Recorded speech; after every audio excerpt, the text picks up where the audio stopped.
Thanks for watching this C# support video. It's the fourth in the mini-series on cybersecurity, and in this challenge we need to create a function which will validate a IP address. So it's a little bit more complicated than it sounds at first because there are two types of IP address.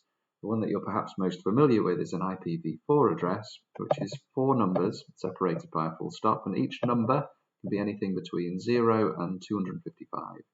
So that means it's going to be an 8-bit number, and a full stop, and an 8-bit number, and a full stop, and another 8-bit number, and a full stop, and then the final 8-bit number, which means 8 times 4 is 32 bits.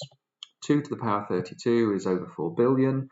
4 billion sounds like a big number, but there's more than 4 billion people on the planet, and there's definitely more than 4 billion internet-connected devices. So each device cannot have its own unique Ipv4 address. One potential way around that is to use an Ipv6 address.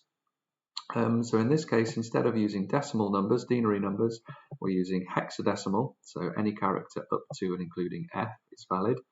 And we use 4 hex characters. Remember, in hex, 2 digits is 1 byte. 1 digit is 4 bits, half a byte, a nibble. 2 digits is 1 byte, 8 bits. So if we've got 4 digits, that's going to be 2 bytes or 16 bits. And we've got 8 of those in one Ipv6 address. So 8 times 16 bits is 128 bits. 2 to the power 128 is a big number, more than I can pronounce. So we're not going to run out of these in a hurry. Maybe at some point in the future, who knows. But again, it's not quite that simple, because you can write these rather long, unwieldy Ipv6 addresses in a compressed way, because if you have 2 colons at the front, that's going to say, right, pad in front of this valid Ipv6 address with zeros. Or we see some other examples on here. You can compress down lots of zeros in the middle by putting a double colon in the middle, or but you can only have one of those double colons. You can't have 2 double colons if there's lots of repeating zeros. What else can you do? You don't have to have all 4 characters. You can just shorten them down to 1 instead of 001.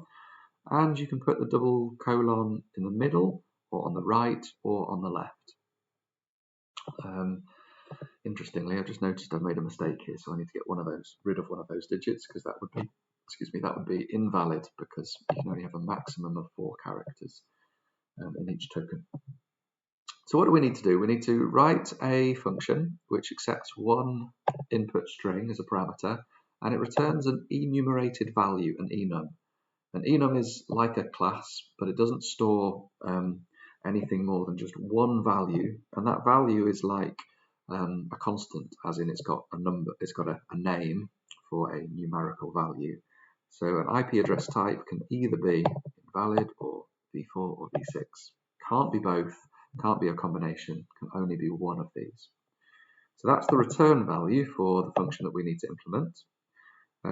So you can, if you're so inclined, you can do this with regular expressions, and some people have. So this is a regular expression to check and see if a Ipv6 address is valid, and we've got some comments on here to explain it. You can see an Ipv4 address is much simpler, and you can try and do that, it might work, but we're going to use a built-in module of the .NET framework with the built-in type, where is it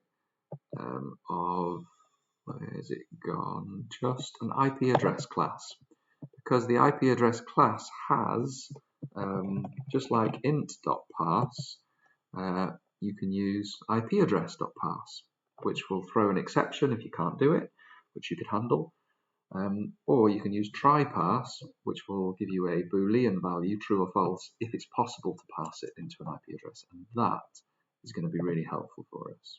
So let's see, let's try and make an IP address, IP. Then we're going to say ipaddress.tryParse, so that's a static function.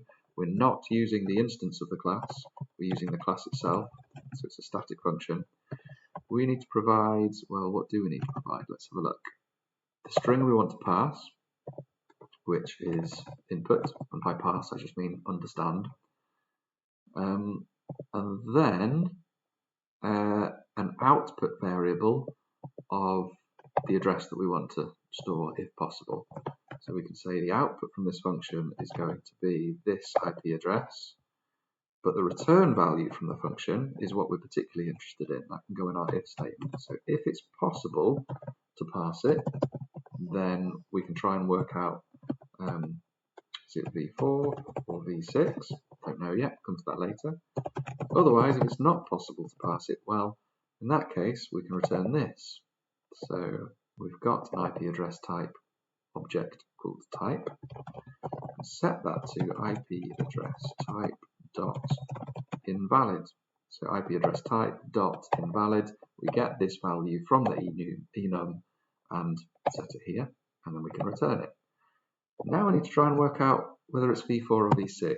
So we have an IP address object. We can go inside that object to find the type, the address family. So this is an attribute inside the IP address class. And we can say if that is equal to something, then, well, let's see what it could be. It says it's inter-network if it's IPv4. So let's see if it's equal to inter-network, but we need to have the name of the enum as well, which is address family. So that means it's going to be IPv4. So type is equal to IPv4. Otherwise, we can say that the type is going to be IPv6. Don't think it will work just yet, but we're not far away. Here we go. Doesn't know what address family is, so that means we're going to need to use system.net.sockets. So that we can tell it exactly what it is. Will it work? No. So it doesn't know what IPv4 address is because it's not a constant. It's defined inside this enum here. So enums are just a way of kind of organizing your constants, keeping them structured so that they don't kind of interfere with other global constants. Great, it worked. So what's happening here? We've successfully validated some correct IPv4 addresses. We've successfully validated some longhand IPv6 addresses. We've found an invalid one because it's got multiple colons in. An invalid IPv4 address because it only has, it's got a too large number. And 1, 2, 3, 4, 5. This has got too many numbers in to be an IPv4 address, and then this just isn't an IP address at all. Fab, it's worked. Well done.